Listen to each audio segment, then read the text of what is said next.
संस्कृताभिधिनः सन्तु सर्वे भारतभूमिजाः। नमो नमः मित्राणि, कैसे हैं आप सब लोग। स्वागत है आप सबका संस्कृतानुरागिणः इस यूट्यूब चैनल में। मित्रों, जैसा कि आप सब जानते हैं, हम लोग यहाँ पे यूजीसी नेट में आने वाले संभावित प्रश्नों को हल कर रहे हैं और अभी तक हमने 300 प्रश्नों को हल कर लिया है और इन 300 प्रश्नों में 200 प्रश्न हमारे इस प्रकार ऐसे थे जिसमें हमने प्रत्येक यूनिट से मैंने आपके लिए प्रश्न लेकर के आता था और अभी हम पिछले 3-4 कक्षाओं से यूनिट वाइज प्रश्नों को हल कर रहे हैं जिसमें हमने 100 प्रश्नों को हल कर लिया है और आज हमारी अंतिम यूनिट है 9वीं और 10वीं। इससे पहले हमने कल साहित्य के प्रश्नों को हल किया था। उससे पहले हमारे 5वीं 6वीं यूनिट में व्याकरण लगा हुआ है, तो व्याकरण के प्रश्न हमने हल किए थे। और आज हमारे अंतिम जो 9वीं और 10वीं, जिसमें हमारा याज्ञवल्क्य स्मृति और अर्थशास्त्र आदि ये आपके लगे हुए हैं, तो उनसे मैंने आपके लिए प्रश्न बनाए हैं 25 और बहुत अच्छे अच्छे प्रश्न हैं। जो अंत तक देखेगा, आगे आगे सरल सरल हैं, उसके बाद धीरे धीरे आप जाएंगे। तो 25 प्रश्न तक पहुंचते पहुंचते आपके वो थोड़ा कठिन कठिन प्रश्न भी हैं, तो देख लेना ज़रूर। अच्छे अच्छे प्रश्न बनाए हैं और यही प्रश्न आपके यूजीसी नेट में आने वाले हैं। तो मुझे आशा है कि आप लोग ज़रूर इनको ध्यानपूर्वक हल करेंगे, ठीक है। और जिसने अभी तक ये 300 प्रश्न जो पीछे की हमारी जो वीडियोस हैं वो नहीं देखे हैं, तो वो भी एक बार ज़रूर देख लें, क्योंकि यही प्रश्न आपके यूजीसी नेट में आते हैं। तो अगर आप लोग देख लेंगे तो बहुत ज़्यादा फ़ायदा होने वाला है, ठीक है। तो आप लोग देखिएगा, ठीक है ना। तो चलिए देखते हैं आज का अपना पहला प्रश्न। मनुमते ब्राह्मणस्य मेखला कीदृशी भवति। तो पहला ही प्रश्न आपका मनुस्मृति से है।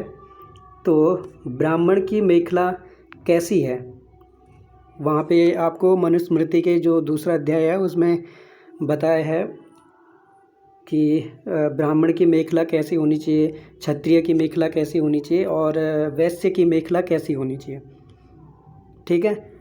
मेखला जो है, मेखला उसको कहते हैं जो आप पगड़ी जो यहाँ पे बांधते हैं ना कमर के आसपास में, कुछ ऐसी, उसको मेखला कहा जाता है, ठीक है।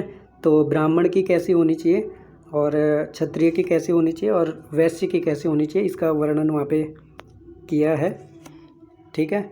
मौंजी त्रिवत सामास लक्षणा कार्या विप्रस्य मेखला। तो ब्राह्मण की मेखला कैसी होनी चाहिए, मौंजमयी, ठीक है, मुंजमयी होनी चाहिए। और जो ये मुंजमयी यानी कि इसमें क्या होते हैं, 3 लड़ियाँ होती हैं। क्या होते हैं, 3 लड़ होती है और उसको ब्राह्मण धारण करता है। और ये जो षणतांतवती है ये है वैश्य, ठीक है। वैश्य की मेखला कैसी होनी चाहिए, षणतांतवती। ये किसकी है, ये है क्षत्रिय। किसकी है, ये आपकी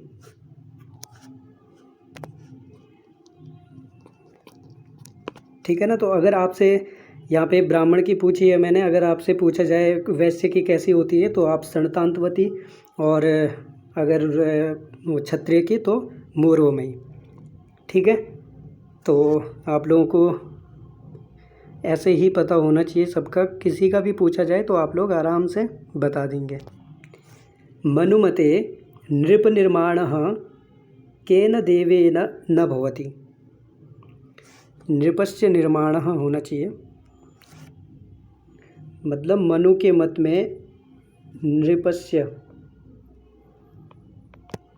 नृपस्य निर्माणः केन मतलब किस देवता के द्वारा। क्योंकि आप अगर देखेंगे कि 7वां अध्याय जो आपका है मनुस्मृति में, तो उसमें बताया गया है ना कि जो राजा को कौन कौन से देवता के द्वारा, इंद्रा निलय मार्काणाम अग्निश्च वरुणस्य च चंद्रवित्ते शयोश्चैव मात्रा निहृत्य शाश्वती। यानी कि इंद्र, और अनिल यानी कि वायु, यम, सूर्य, अग्नि, वरुण, चंद्रमा और कुबेर। तो कितने हैं? 8 देवता हैं, और 8 देवताओं के द्वारा भगवान ने राजा का निर्माण किया है। ठीक है, 8 देवताओं के द्वारा, और वो कौन कौन से हैं? इंद्रा, निलय, मार्काणा, मग्नेश्च, वरुणश्च च, और चंद्र, वित्तेश, वित्त यानी कि कुबेर। ठीक है, वित्त यानी कि कुबेर। तो यहाँ पे मैंने पूछा है कि किसके द्वारा नहीं होता है, किस देवता के द्वारा राजा का निर्माण नहीं किया गया है मनुस्मृति में। तो अनिल हमारा है, अग्नि भी है, और इंद्र भी है। इंद्र तो पहला ही है। तो कौन बचा?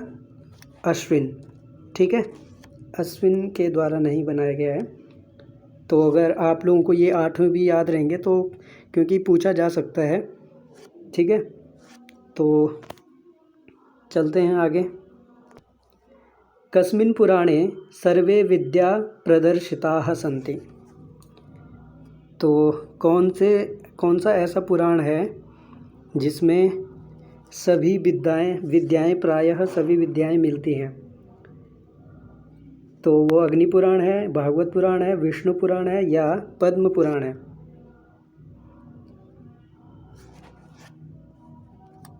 तो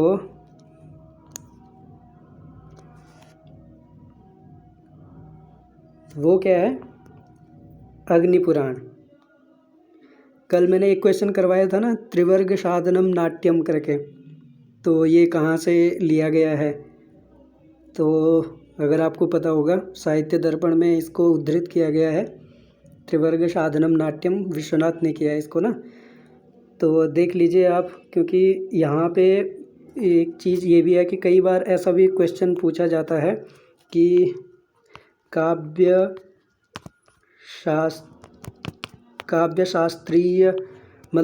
शास्त्रीय जो भी आपके जो संबंध होते हैं ना, तो काव्य शास्त्र संबंध किस पुराण में है? तो जहाँ सभी विद्याएं होंगे वहाँ काव्य शास्त्र भी अवश्य होगा।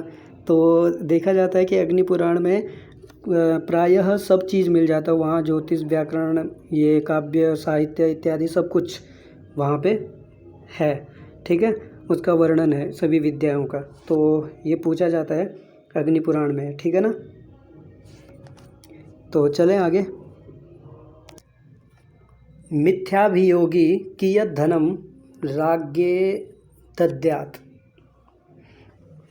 तो ये आपका याज्ञवल्क्य स्मृति से ये प्रश्न है।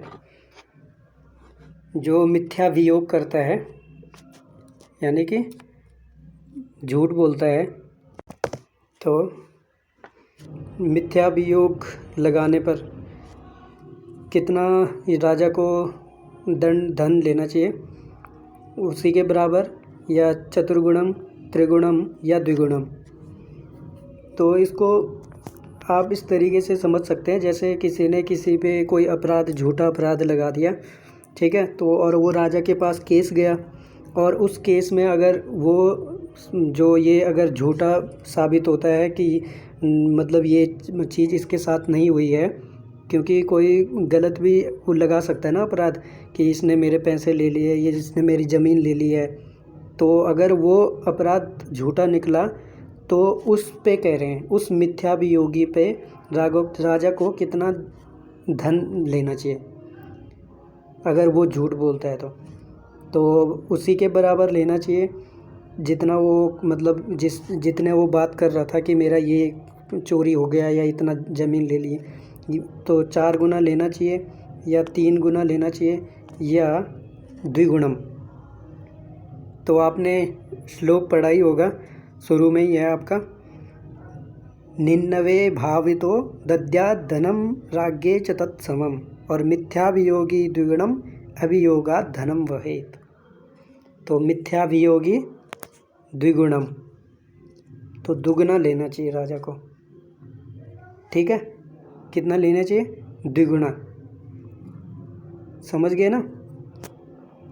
चलें आगे। महाभारतस्य दशमं पर्व किमुच्यते। महाभारत का जो 10वां पर्व है वो कौन सा है? सौप्तिक पर्व है, स्त्री पर्व है, कर्ण पर्व है या शांति पर्व है?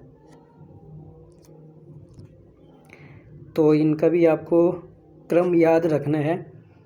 महाभारत के जो 18 पर्व हैं, ठीक है, 18 पर्वों का क्रम आपको याद होना चाहिए। तो जो 10वां पर्व है, आदि पर्व, सभा पर्व, वन पर्व, विराट पर्व, उद्योग पर्व, भीष्म पर्व, द्रोण पर्व, कर्ण पर्व, शल्य पर्व और सौप्तिक पर्व। कितना हो रहा है? 10वें नंबर पे आ रहा है ना सौप्तिक पर्व। एक बार मैं कंफर्म कर लेता हूँ। आदि पर्व, सभा पर्व, वन पर्व, विराट पर्व, उद्योग पर्व, भीष्म पर्व, द्रोण पर्व, कर्ण पर्व, शल्य पर्व, सौप्तिक पर्व। हाँ, स्त्री पर्व ये आ गया आपका। स्त्री पर्व इसके बाद है, यानी कि कितने नंबर पे आएगा स्त्री पर्व? 11वें नंबर पे है ना। और कर्ण पर्व तो इससे पीछे का होगा, ठीक है, 8वें नंबर पे आएगा कर्ण पर्व। और शांति पर्व 12वें नंबर का है। इसको ज़रूर याद रख लेना, कई बार पूछा जाता है, ठीक है ना। शांति पर्व क्योंकि ये सबसे बड़ा पर्व भी है। शांति पर्व क्या है? सबसे बड़ा पर्व है ना। चलें आगे। तो हमारे इसका उत्तर सौप्तिक पर्व हो गया 10वां नंबर का। कौटिल्य अर्थशास्त्रानुसारम एषु कः कोपात् विननाश। तो कौटिल्य अर्थशास्त्र के अनुसार इनमें से कोप के द्वारा, जो वहाँ पे है ना अरिषड्वर्ग, तो काम, क्रोध, लोभ, मान, मद, हर्ष, तो कोप के द्वारा किसका नाश हुआ है? जिसने ज़्यादा कोप किया है, जिसने काम ज़्यादा किया है, ठीक है, जिसके अंदर काम भावना ज़्यादा थी उसका भी नाश हुआ है। क्रोध को ज़्यादा करने वाले का भी नाश हुआ है। तो लोभ का भी ऐसे ही, जिनको भी अरिषड्वर्गों को में से, अरिषड्वर्ग में से जिसके अंदर जो भी था उससे वो उसका विनाश ही हुआ है। तो कोप से किसका हुआ है? वो हुआ है जन्मेजय, ठीक है। किसका हुआ है? जन्मेजय। जन्मेजय के साथ और भी एक है तालजंग, ठीक है। तालजंग का भी जन्मेजय उससे हुआ है, कोप से, ठीक है। कोप से ही इसका भी नाश हो गया था। रावण का कैसे हुआ है? रावण तो मानीय था ना, ये तो सब जानते ही हैं। अजविंदु का कैसे हुआ है? लोभी पुरुष, लोभी, ठीक है। और कराल का कामी, ठीक है ना। अगर आपसे पूछा जाएगा कि कौटिल्य अर्थशास्त्र के अनुसार कामात कह विननाश, तो कराल, ठीक है। लोभात अजविंदु और मान रावण। तो याद रहेगा ना। यही छोटी छोटी चीज़ें हमें याद रखनी होती है, क्योंकि ऐसे ही प्रश्न वहाँ पे हमें देखने को मिलेंगे ना। तो अगर आप लोगों को ये सब चीज़ें याद रहेंगे तो फिर कोई दिक्कत नहीं आएगी, है ना।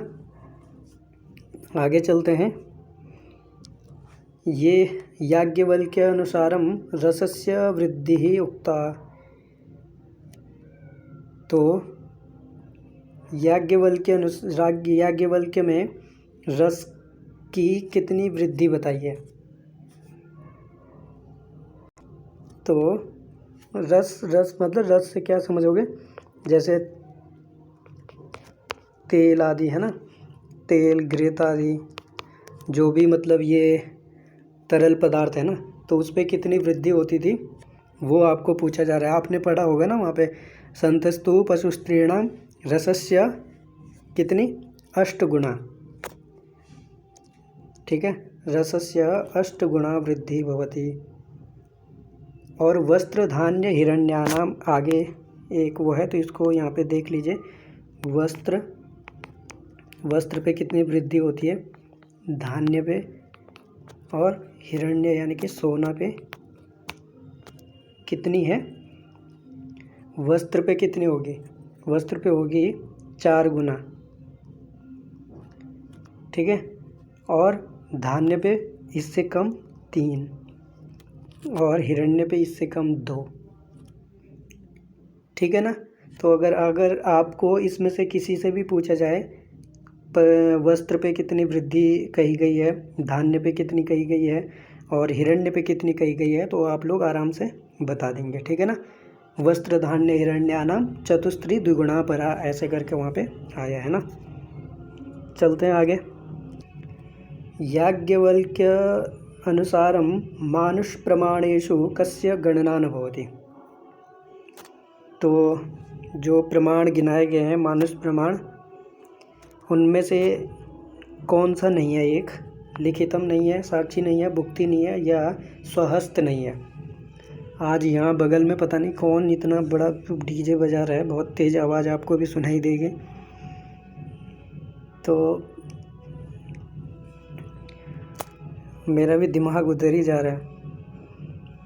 तो याज्ञवल्क्य के अनुसार जो मानुष प्रमाण है वो कितने हैं, 3 है। और इन चारों में से एक कौन सा नहीं है, उसमें से वो नहीं है आपका स्वहस्त। कौन सा नहीं है, स्वहस्त नहीं है। स्वहस्त क्या है, प्रमाणम लिखितम भुक्ति ही साक्षिणश्चेति, ये आपने वहाँ पढ़ा होगा ना याज्ञवल्क्य में, प्रमाणम लिखितम भुक्ति ही साक्षिणश्चेति कीर्तितम। और जो ये लिखित है ये भी 2 प्रकार का होता है। कितने प्रकार का होता है, 2 प्रकार का। एक होता है स्वहस्त, ठीक है, इसको यहीं से देख लीजिए। एक स्वहस्त होता है और दूसरा क्या होता है,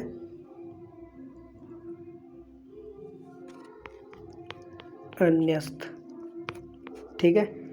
तो लिखित कितने प्रकार का होता है, अगर ऐसा आ जाए तो 2 प्रकार का, ठीक है ना, 2 प्रकार का होता है लिखित प्रमाण। और मानुष प्रमाण वो होते हैं प्रमाणम लिखितम भुक्ति साक्षिणश्चेति कीर्तितम, 3। याज्ञवल्क्य स्मृत्याम कति पुत्राणाम उल्लेखोस्ति। तो याज्ञवल्क्य स्मृति में कितने पुत्रों का उल्लेख है, 10 है, 12 है, 8 है, या 14 है। तो वहाँ पे गिनाए गए हैं ना वो पुत्र है ना, अक्षतायाम छतायाम वा जातः पौनर्भवः, ऐसे करके सहोडज हो गया, और दत्तात्मा हो गया, दत्तक हो गया, क्रीत हो गया, ऐसे करके कितने पुत्रों का वहाँ पे वर्णन किया गया है वो आपको बताना है। तो ये कितने हैं, 10 हैं, 12 हैं, 12 यानी कि 12 पुत्र हैं, ठीक है। 12 पुत्र कैसे कैसे वहाँ पे बताए हैं कि किससे उत्पन्न होता है तो वो कैसा पुत्र कहलाता है, ठीक है ना। जैसे किसी को खरीदा जाता है तो उसको क्रीत पुत्र कहा जाता है।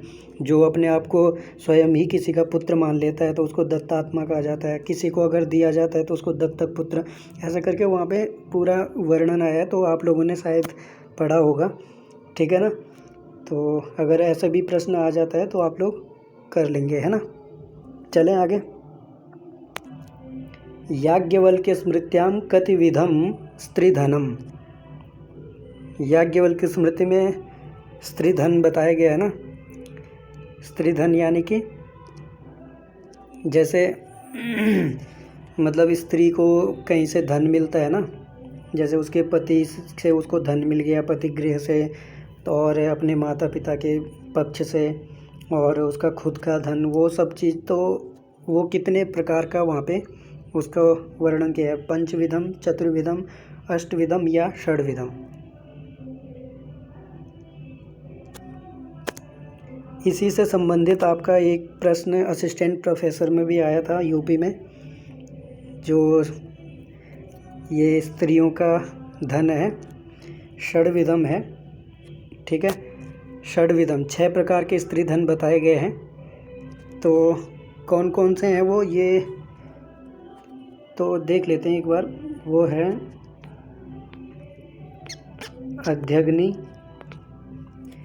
और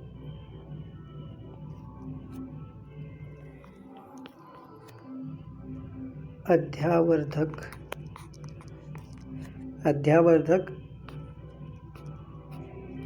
प्रीतिदत्त और सौदायिक। वैसे ये आपको नहीं पूछा जाएगा कि कौन सा नहीं है क्या है, बस ज़्यादातर मुझे लगता है कि अगर प्रश्न वो पूछेंगे भी तो वो सिर्फ यही पूछेंगे कि कितने प्रकार का शुल्क दत्त, कितने प्रकार का स्त्रीधन है। ठीक है, तो ये थोड़ा सा आप लोग इसलिए कि आगे के लिए आपका काम आएगा। अन्वाध्येय, तो जो वहाँ प्रश्न पूछा गया था तो वो ये अन्वाध्येय से ही शायद पूछा गया था कि अन्वाध्येय जो धन होता है स्त्रीधन, वो मतलब उसको कहाँ से मिला रहता है, ऐसे कुछ करके वहाँ पे प्रश्न पूछा गया था। ठीक है, तो इतना गहराई में हमें नहीं जाना क्योंकि इतना नहीं पूछा जाएगा यूजीसी नेट में। आपको बस इतना ध्यान रखना है कि 6 प्रकार का स्त्रीधन होता है। ठीक है,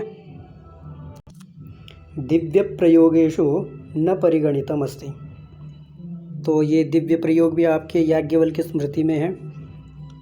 तो उसमें से 5 जो प्रयोग बताए गए उनमें जल विधि नहीं है, या कोश विधि नहीं है, तेज विधि नहीं है, या विष विधि नहीं है। तो 5 प्रकार के वो दिव्य प्रयोग हैं। ठीक है, आपने श्लोक भी पढ़ा ही होगा। तुलाग्न्य, तुला, अग्नि, आप, विष, कोश। ठीक है, तुला और अग्नि और 3 यहाँ पे हैं। इन चारों में से ऑप्शन नंबर तेज विधि कोई विधि नहीं है। ठीक है, तो तुला है और अग्नि है और जल विधि यानी कि उदक विधि है, कोश विधि और विष विधि है। ठीक है, तो ये वहाँ पे आए हुए हैं ना, तो हमारा उत्तर क्या हो जाएगा? Option number 3। पराशर स्मृतौ कति अध्यायाः सन्ति, पराशर स्मृति में कितने अध्याय हैं ये आपको बताना है। 10 हैं या 3 हैं या 12 हैं या 14 हैं।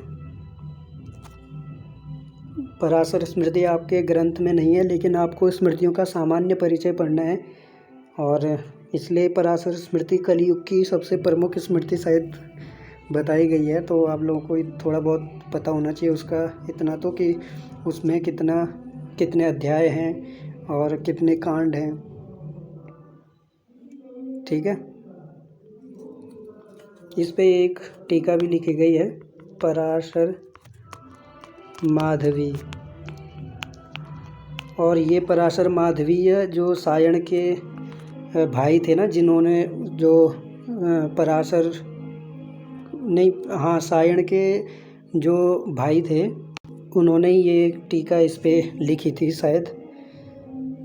और इसमें एक चीज़ और देख लें, 3 कांड हैं इसमें और 3 कांडों के नाम सेम जैसे आपके आचाराध्याय, व्यवहाराध्याय और प्रायश्चित्ताध्याय, जैसे आपके याज्ञवल्क्य स्मृतियों के नाम है ना तीनों कांडों के, वही नाम इसके भी हैं। और इसमें भी कितने अध्याय हैं? 12 अध्याय हैं। ठीक है, कितने अध्याय हैं? 12 अध्याय हैं। चलें आगे। निम्नलिखितेषु का स्मृति ही नास्ति, क्योंकि स्मृतियाँ बहुत ज़्यादा हैं तो कभी कभी ऐसा प्रश्न पूछा जाता है कि इनमें से स्मृति ग्रंथ कौन सा नहीं है।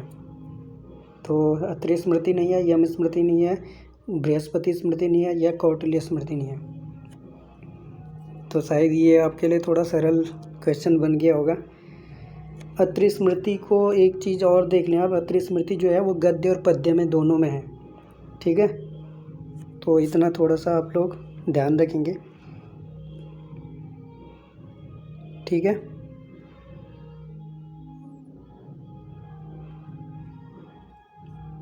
तो इसका जो उत्तर होगा हमारा वो होगा कौटिल्य स्मृति नहीं है, कौटिल्य अर्थशास्त्र प्रसिद्ध है। है ना। बाकी अत्रि स्मृति भी है, यम स्मृति भी है, बृहस्पति स्मृति है, वशिष्ठ स्मृति है, आदि आदि गौतम स्मृति है। तो बहुत सारी स्मृतियाँ हैं ना, दक्ष स्मृति, उष्णस स्मृति। चलें आगे। कौटिल्य अर्थशास्त्रानुसारं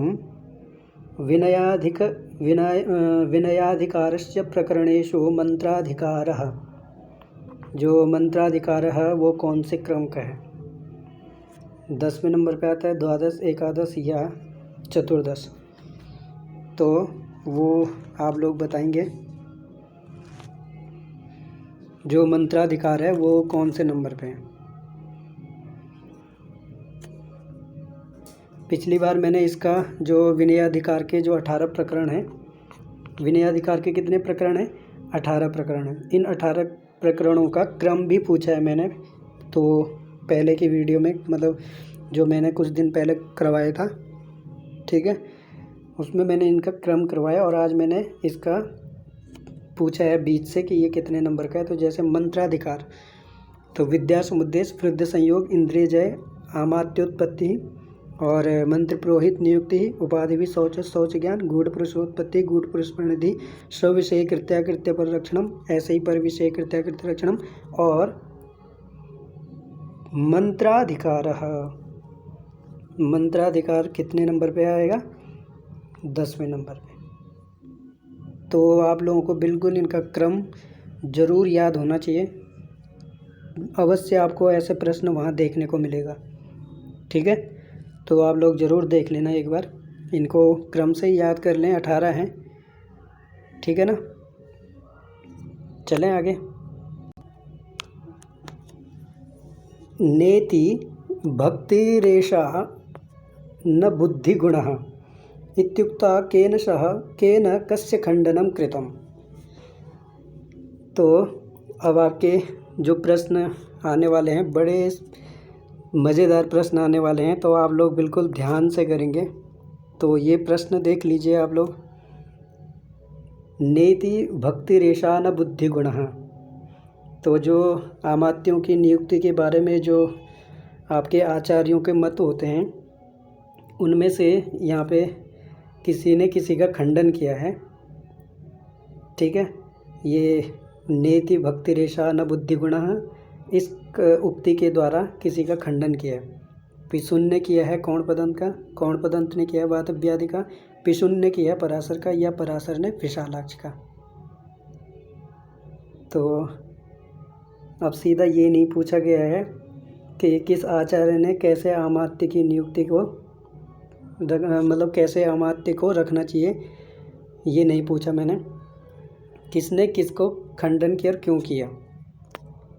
तो आप लोग देखेंगे कि इससे पहले पराशर जो हैं, इससे पहले जो पराशर ने बोला था, पराशर क्या बोलते हैं? पराशर बोलते हैं कि जो जिसको मतलब राजा के प्रति बहुत ज़्यादा क्या हो, अनुराग हो और अपने प्राणों को भी छोड़ करके राजा की रक्षा करे, ठीक है, अपने प्राणों की चिंता न करते हुए राजा की जो रक्षा करता है, ऐसे मंत्री को तुम्हें रखना चाहिए, ऐसे अमात्य को तुम्हें रखना चाहिए, ठीक है। तो फिर आगे पिशुन क्या बोलते हैं? बोलते हैं कि नहीं, भक्ति रेशा न बुद्धि गुणा, ये तो क्या है, भक्ति है, ये तो राग है, ठीक है, ये कोई बुद्धि का गुण नहीं है। इसलिए क्या करो, संख्यातार्थेषु कर्मसु नियुक्ता ये यथादिष्टमर्थम सविशेषम वा कुर्यास्तान अमात्यान कुर्वीता। इसलिए तुम क्या करो, तो तुम क्या करो, ऐसे अमात्य की नियुक्ति करो जो क्या हो, बुद्धिमान हो, बुद्धि युक्त हो, ठीक है। तो हमारा इसका उत्तर क्या हो गया? पिशुन ने पराशर का खंडन किया है। पिशुन, अच्छा पिशुन जो है, पिशुन को क्या कहते हैं? नारद। पिशुन ही कौन है? वो नारद हैं। ये भी आप लोग समझ लें, पिशुन को ही नारद कहते हैं, ठीक है। और ये वातव्याधि कौन है? वातव्याधि शायद ये उद्धव, ठीक है, उद्धव है ये। कौणपदंत तो शायद आप जानते होंगे, इनको वो है ना, ये भीष्म, ठीक है। कौणपदंत ही भीष्म है, पिशुन्न नारद हैं, वातव्याधि उद्धव है। और कुछ बचा नहीं, चलें आगे। ब्राह्मणेषु च विद्वांसा विद्वत्सु, आगे पूरयत कर्तारा ब्रह्मवेदिनः कृतबुद्धयः बुद्धिजीविनः। तो ये कहाँ का है? मनुस्मृति में है, ठीक है। ब्राह्मणेषु च विद्वांसा विद्वत्सु कृतबुद्धयः कृतबुद्धिस्तु कर्तारः कर्तृषु ब्रह्मवेदिनः। तो ब्राह्मणेषु च विद्वांसा विद्वत्सु कृतबुद्धयः कुत्र अस्ति? ऑप्शन नंबर 3, ठीक है। ब्राह्मणों में क्या विद्वान जो है वो श्रेष्ठ है, विद्वत्सु कृतबुद्धयः, विद्वानों में भी जो कृतबुद्धि है, जिसकी कृतबुद्धि है, और कृतबुद्धिस्तु कर्तारः, कृतबुद्धियों में कर्तार, और कर्तारः क्या है? ब्रह्मवेदिना, वो श्रेष्ठ है। दशसु प्रजापतिषु कस्य गणना न भवति। क्या हो गया? 10 प्रजापति जो हैं उनमें किसकी गणना नहीं होती है? अत्रि, पुलह, भृगु, अगस्त्य। ये भी मनुस्मृति का प्रश्न है। मरीचिमत्र्यंगिरसो पुलस्तं पुलहं क्रतुं प्रचेतसं वसिष्ठं च भृगुं नारदमेव च। तो क्या? मरीचिमत्र्यंगिरसो पुलस्तं पुलहं क्रतुं प्रचेतसं वसिष्ठं च, भृगु भी आ गया, पुलह भी आ गया, अत्रि भी आ गया, यानी कि हमारे अगस्त्य मुनि जी नहीं हैं, ठीक है। तो 10 प्रजापतियों का वहाँ पे वर्णन किया गया है मनुस्मृति में, जिसमें से हमारे अगस्त्य नहीं है। उपाध्यायान दशाचार्य आचार्याणाम अपेक्षा पिता भवति, यानी कि उपाध्यायान दशाचार्य, उपाध्याय से 10 गुना बड़ा कौन है? आचार्य है। और आचार्य की अपेक्षा कितना गुना पिता बड़ा होता है? ये प्रश्न पूछ रहा है, ये भी मनुस्मृति का है। 100 गुना, 1000 गुना, या 50 गुना, या 10 गुना। तो 10 गुना तो हमारा हो गया, उपाध्याय से आचार्य बड़ा। तो उपाध्यायान दशाचार्य आचार्याणाम शतम पिता, और फिर पिता से कितना? सहस्त्र गुना क्या होती है? माता होती है। वो श्लोक थोड़ा सा याद नहीं आ रहा है, ठीक है। तो इतना समझ लें कि जो सहस्त्र गुना अधिक होती है वो माता होती है, ठीक है ना। पिता से 1000 गुना माता बड़ी होती है। चलें आगे। क्रोधज व्यसनेषु कान अतिशय दुख साधनम मन्येत। तो ये प्रश्न को थोड़ा सा समझना पड़ेगा कि क्रोधज व्यसन और कामज व्यसन, ठीक है, 2 हैं मनुस्मृति में, आपको पता होगा। क्रोधज और कामज ये 10 हैं, ये 8 हैं, ठीक है। तो अगर ऐसा भी पूछा जाए कि क्रोधज व्यसन कितने हैं? 8 हैं। कामज व्यसन कितने हैं? तो वो हैं 10। अब यहाँ पे पूछा है कि क्रोधज व्यसनों में जो 8 प्रकार के क्रोधज व्यसन हैं, उनमें किनको मतलब अतिशय दुख, जो मतलब और भी इन क्रोधज, एक तो दुख पहले से हैं ही, वो दुख के कारण उसमें भी 8 में से भी कुछ ऐसे हैं जो और ज़्यादा क्या हैं? दुख वाले हैं, ठीक है। तो उनमें से वो कौन कौन से हैं? उनमें से एक कौन सा नहीं है यहाँ पे, ये आपको बताना। ये थोड़ा सा प्रश्न में थोड़ा गलती हो रखी है, गड़बड़ हो रखा है। इसमें पूछना चाहिए था कि कौन नहीं है। तो यहाँ पे प्रश्न पूछा गया कि कान अतिशय दुख साधनम मन्येत, मतलब किसको अतिशय दुख साधन को मानना चाहिए? किसी एक को होना चाहिए था यहाँ पे, लेकिन यहाँ पे वो तीनों के तीनों आ गए हैं। तो आपने महाव्यसन का नाम सुना होगा। महाव्यसन कितने हैं? महाव्यसन है 7। तो वो महाव्यसन इन्हीं कामज और क्रोधज व्यसन से जो अतिशय दुख के साधन हैं, उन्हीं से क्या है, महाव्यसन बनते हैं। तो क्रोधज व्यसन से कितने लिए गए? अर्थ दूषण, वाक पारुष्य और दंड पारुष्य। ये तीनों क्या होते हैं? अतिशय दुख के साधन हैं। ठीक है, इनके इसलिए ये महाव्यसन के अंतर्गत भी आते हैं। ठीक है, और साहस, तो ये भी साहस भी क्रोधज के अंतर्गत ही आता है, लेकिन ये महाव्यसनों में नहीं आता है। ठीक है, और कामज व्यसन से 4 लिए जाते हैं। 3 इससे हैं और 4 कामज से। ठीक है ना? तो चलें, समझ गए होंगे। प्रश्न से हमारा मतलब नहीं, हमें तो समझाने से मतलब है। बस आपको अगर क्वेश्चन पूछा जाए कि क्रोधज में कितने होते हैं 8, कामज में कितने व्यसन हैं 10, महाव्यसन कितने हैं 7।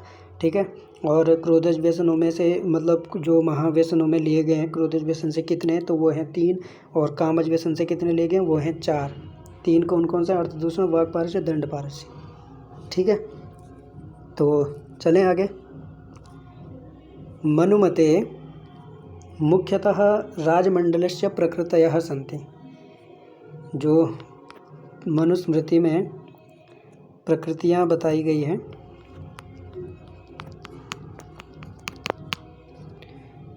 राजमंडल की प्रकृतियाँ हैं वहाँ पे। तो मुख्यतः पूछा है यहाँ पे, वैसे तो हैं 12, लेकिन मुख्यतः कितने हैं वो आपको बताना है। 4 हैं। ठीक है, मुख्यतः कितनी प्रकृतियाँ हैं अगर आपसे पूछा जाए तो आप बताएंगे 4। चलें आगे। ये आपका कौटिल्य अर्थशास्त्र से प्रश्न है। यहाँ पे आपको मिलाना है कौन किसके साथ संबंधित है। तो जो आपके 3 प्रकार के दूत हैं, ठीक है, 3 प्रकार के दूत हैं, तो वही यहाँ पे मैंने बताया है। तो कौन कैसा होता है, कौन कैसा होता है, ये आप लोग मिला लीजिएगा। तो उद्धृत मंत्रः दूत प्रणिधिः आमात्य संपदोपेतः कीदृशः निसृष्टार्थः पादगुणहीनः परिमितार्थः और अर्धगुणहीनः शासनहारः। तो ये बिल्कुल क्रम से ही यहाँ पे लिखे गए हैं। तो इसका उत्तर जो होगा वो होगा 1, 2, 3। तो आप देखेंगे कि जो वहाँ पे दूत प्रकरण है ना, ठीक है, दूत प्रणिधि ही करके जो हमारा वहाँ पे प्रकरण है, तो उसमें जो उद्धृत मंत्र है दूत प्रणिधि। उद्धृत मंत्र का मतलब ये है कि जब राजा क्या होता है कि मंत्रियों के द्वारा चर्चा परिचर्चा कर लेता है और उसके बाद किसी अन्य राजा के पास, ठीक है, किसी अन्य राजा के पास यहाँ से अपने दूत को भेजता है, तो उस दूत को भेजने का समय, ठीक है, कब उस दूत को भेजना चाहिए, वही उद्धृत मंत्र है। उद्धृत मंत्र मतलब जैसे जब वो पूरा अपना मंत्रियों के साथ पूरी बातचीत कर लेता है कि कब कैसे भेजना है, क्या क्या मतलब उसके पास संदेश देना है, क्या राजा को बोलना है, तो पूरा मंत्रियों के साथ चर्चा करने के बाद तब क्या करता है, दूत को वहाँ भेजता है। तो वही उद्धृत मंत्र है। और फिर उसके बाद उसी दूत के 3 प्रकार हैं। अगर ऐसा पूछा जाए दूत कितने प्रकार के होते हैं, तो वो होते हैं 3। ठीक है, अगर कौटिल्य अर्थशास्त्र में दूत के कितने प्रकार बताए गए हैं, तो 3 प्रकार बताए गए हैं। कौन कौन से? निसृष्टार्थ, परिमितार्थ और शासनहार। अब ये निसृष्टार्थ कैसा होता है? वो निसृष्टार्थ ऐसा होता है आमात्य संपदोपेतः। अब ये आमात्य संपदोपेतः मतलब क्या है? आमात्य संपदोपेतः ये है कि आमात्य के गुण जिसमें हो, क्योंकि आपको किसी अन्य राज्य के पास भेजना है, तो आपके दूत में भी इतनी क्षमता होनी चाहिए कि आपके मंत्री के बराबर उसमें क्या हो, गुण हो। ठीक है, तो ऐसा जो दूत होता है उसको क्या कहते हैं? निसृष्टार्थ, जिसमें अमात्य के पूरे गुण होते हैं। उसको क्या कहेंगे, आमात्य संपदोपेता निःसृष्टार्थ होता है। और पाद गुणहीना, पाद गुणहीना मतलब 1/4, मतलब 1/4 मतलब पाद गुणहीना, जिसमें क्या हो, मतलब आधे से कितना, थोड़ा सा ज़्यादा, है ना, आधे से मतलब 1/4 कहते हैं जिसको, 1/4 जिसमें गुण हो वो क्या है, परिमितार्थ है। और अर्ध गुणहीना, जो आधे गुण वाला हो वो क्या हो जाएगा, शासन। ठीक है, तो वो शासन हर हो गया। तो हमारे ये 3 प्रकार के दूत हो गए, समझ गए। चले, तो हमारे इसका ऑप्शन नंबर सी बिल्कुल सही हो गया। ये शिष्यमाणौ धर्मार्था उपलभते चानुष्ठिते च बुद्धिमान। ओहो, तो ये तो राज खुल गया यहाँ पे। चलिए, फिर भी आप लोग बताएंगे कि जो वहाँ पे कौटिल्य ने 3 प्रकार के वो बताए हैं ना 3 प्रकार के जो पुत्र विभाग किए हैं, ठीक है, 3 प्रकार के पुत्र विभाग किए हैं। एक तो होता है बुद्धिमान, ठीक है दूसरा कैसा होता है, वो होता है आहार्य बुद्धि। आप लोग बताएंगे मुझे आप लोग कैसे वाले हो, ठीक है। आहार्य बुद्धि, और तीसरा कौन सा होता है, वो होता है दुर्बुद्धि। तो दुर्बुद्धि तो मुझे लगता है यहाँ कोई नहीं होगा, सभी बुद्धिमान ही होंगे। तो समझ लेते हैं थोड़ा सा कि ये बुद्धि क्या है, आहार्य बुद्धि क्या है और दुर्बुद्धि क्या है। तो शिष्यमाणः धर्मार्थ उपलभते, तो शिष्यमाणः अर्थात मतलब जिस शिष्य को धर्म आदि का जो ज्ञान दिया जाता है, ठीक है, मतलब जो कोई शिक्षक है, जो उसका गुरु है, उसने जैसे उपदेश, जैसा उसको अध्ययन करवाया, जैसे उसको आचरण सिखाया, जैसे उसको चरित्र सिखाया, ठीक है, और वो जो शिष्य है वो उसको एज इट इज़ बिल्कुल फॉलो करता है, ठीक है, वैसा ही वो करता है, तो च अनुष्ठिते, ऐसे ही उसका अनुष्ठान करता है, तो वो क्या कहलाता है, बुद्धिमान कहलाता है। ठीक है, तो वो क्या कहलाता है, बुद्धिमान कहलाता है। और जो आहार्य बुद्धि, जो पूरा पढ़ तो लेता है, आहार्य बुद्धि कौन होता है, जो पूरा पढ़ तो लेता है, ठीक है, पूरा विद्वान बन जाता है। आजकल जैसे बहुत सारे विद्वान हैं, लेकिन उनका क्या होता है, चरित्र बिल्कुल ख़राब होता है, उनका आचरण बिल्कुल ख़राब होता है, एक दूसरे से बात करने का वो नहीं होता है। विद्वान तो पढ़ लिख लेते हैं, बहुत सारा पढ़ लेते हैं, लेकिन उसको अपने जीवन में आत्मसात नहीं करते हैं, तो उनको क्या कहा गया है, आहार्य बुद्धि। तो आप लोग भी देख लेना आप लोग कौन सी कोटि में आ रहे हो, ठीक है। और दुर्बुद्धि कौन से होते हैं, तो दुर्बुद्धि अब आप लोग समझ ही गए होंगे, जो बिल्कुल जो स्वभाव से ही मतलब ऐसा द्वेष भावना वाला हो, और ऐसे कामों को करता हो जो मतलब अनैच्छिक होंगे, तो उसको क्या कहेंगे, दुर्बुद्धि कहेंगे, ठीक है ना। तो समझ गए होंगे, जो मतलब धर्म आदि को नहीं मानता होगा तो उसको दुर्बुद्धि कहेंगे, ठीक है। तो आप लोग कौन सी कोटि में आ रहे हो, वो बुद्धिमान कोटि के हो, है ना सब। तो यहाँ पे उत्तर भी क्या हो जाएगा, बुद्धिमान। तो 3 प्रकार के हैं, ठीक है ना, 3 प्रकार के पुत्र विशेष हैं, और 3 प्रकार के पुत्र विशेषों में आप लोग कौन से हैं, बुद्धिमान कोटि के हैं। चलें आगे। तो ग्लहे शतिक वृद्धेस्तु सबिकः राज्ञे कियत् धनम दद्यात्। ग्लहे अर्थात, ग्लहे मतलब क्या होता है, ग्लहे मतलब जुआ, ठीक है, जुआ जिसको अक्ष कहते हैं, ठीक है ना। तो ग्लहे शतिक वृद्धिस्तु, मतलब ग्लहे मतलब जुआ में अगर शतिक मतलब 100 की वृद्धि हो जाने पर, सबिक मतलब जो जुआ खेलने वाला है, सबिक मतलब जो जुआ खेलने वाला है, उससे राजा को कितना धन लेना चाहिए, 200, 500, द्विगुणम या चतुर्गुणम। थोड़ा जल्दी चलेंगे, लास्ट क्वेश्चन है हमारा इसके बाद। तो उससे कितना लेना चाहिए, ग्लहे शतिक वृद्धिस्तु सबिकः पंचकम शतम, इतना लेना चाहिए राजा को। क्षेत्रस्य हरणे दंडः वेदितव्यः, अगर कोई क्षेत्र का हरण करता है, ठीक है, भूमि इत्यादि को लेता है, तो उससे कौन सा दंड लेना चाहिए वो आप बता देंगे। मध्यम, ठीक है, इसका उत्तर हो जाएगा मध्यम।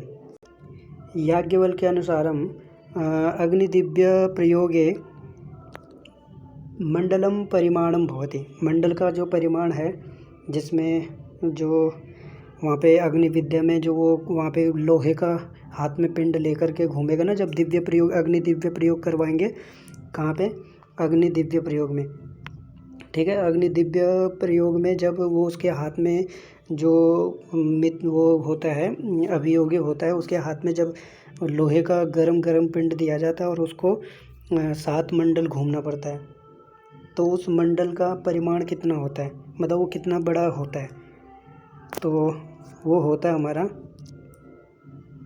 16 अंगुलम, यानी कि 16 अंगुल का, 16 अंगुल के बराबर होता है, ठीक है ना। तो चलें, आज की हमारी कक्षा यहीं पे ख़त्म हो रही है, क्योंकि हमने 325 प्रश्न हल कर लिए हैं। 25 आज आपकी पूरे कितने यूनिट ख़त्म हो गए हैं, 10 के 10 यूनिट से आपने प्रश्नों को देख लिया है। और अब हम यहाँ पे क्लास को समाप्त करेंगे। 14 तारीख को आप लोगों की परीक्षा होने वाली है, तो आप लोग बड़े ध्यान से पढ़ेंगे और पूरा अपना रिवीजन पे इस समय फोकस रखिएगा, और जितने क्वेश्चन हो सकते हैं उतने क्वेश्चनों को सॉल्व कीजिएगा, ठीक है ना। तो चलें, आज के लिए इतना रखते हैं। तो आगे भी आपके लिए अब ऐसे करेंगे कि आगे हमारी जो कक्षाएं होंगे, तो वो उसमें हम क्या करेंगे कि नेट जेआरएफ को लेकर के, अभी तो यूपी टीजीटी की, पीजीटी की ये कक्षाएं लेकर के आऊँगा मैं। अगर आप लोग इच्छुक होंगे तो आप लोग ज़रूर देखेगा, ठीक है ना। तो मेरी यही मतलब भगवान से प्रार्थना रहेगा और कि आप लोगों का जेआरएफ हो जाए और आपकी जो मनोकामना है वो भगवान पूरी करे, ठीक है ना। सरस्वती मैया का आशीर्वाद रहेगा सबके ऊपर। तो चलते हैं, सभी को मेरा नमस्कार और नमो नमः, धन्यवाद।